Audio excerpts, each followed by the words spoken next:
how to allow or don't allow app making changes to calendars on the iPhone 16 series. First, let's return back to the home screen by swiping up at the bottom of the screen. Now from the home screen, tap on Settings. Then in the Settings page, we scroll down and in here, tap on Screen Time. After that, we scroll down and then in here we tap on Content and Privacy Restrictions.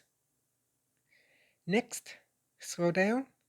Then in here, we go to the Privacy section and tap on Calendars. Now at the top here, you want to select Allow Changes or Don't Allow Changes. So if you want to block apps from making any changes to the Calendars app, then you select Don't Allow Changes. Now when you make a change, you need to enter in the screen time passcode if you have one. And that's it. So make your selection and then tap on the back key or swipe up to return back to the home screen. And that's it. Thank you for watching this video. Please like and subscribe to my channel for more videos.